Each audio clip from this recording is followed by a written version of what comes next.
മനുഷ്യൻ സൃഷ്ടിയുടെ മകുടം. സങ്കീർത്തനം 8. കർത്താവേ, ഞങ്ങളുടെ കർത്താവേ, ഭൂമിയിലെങ്ങും അവിടുത്തെ നാമം എത്ര മഹനീയം! അങ്ങയുടെ മഹത്വം ആകാശങ്ങൾക്കുമീതെ പ്രകീർത്തിക്കപ്പെടുന്നു. ശത്രുക്കളെയും രക്തദാഹികളെയും നിശബ്ദരാക്കാൻ അവിടുന്ന് ശിശുക്കളുടെയും മുല കുടിക്കുന്ന കുഞ്ഞുങ്ങളുടെയും അധരങ്ങൾ കൊണ്ട് സുശക്തമായ കോട്ട കെട്ടി. അങ്ങയുടെ വിരലുകൾ വാർത്തെടുത്ത വാനിടത്തെയും അവിടുന്ന് സ്ഥാപിച്ച ചന്ദ്രതാരങ്ങളെയും ഞാൻ കാണുന്നു. അവിടുത്തെ ചിന്തയിൽ വരാൻ മാത്രം മർത്യന് എന്തു മേന്മയുണ്ട്! അവിടുത്തെ പരിഗണന ലഭിക്കാൻ മനുഷ്യപുത്രന് എന്ത് അർഹതയാണുള്ളത്!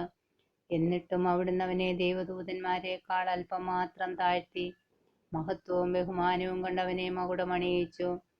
അങ്ങ് സ്വന്തം കരവേലകൾക്ക് മേൽ അവന് ആധിപത്യം നൽകി. എല്ലാറ്റിനെയും അവന്റെ പാദത്തിൻ കീഴിലാക്കി. ആടുകളെയും കാളകളെയും വന്യമൃഗങ്ങളെയും ആകാശത്തിലെ പറവകളെയും സമുദ്രത്തിലെ മത്സ്യങ്ങളെയും കടലിൽ സഞ്ചരിക്കുന്ന സകലതിനെയും തന്നെ.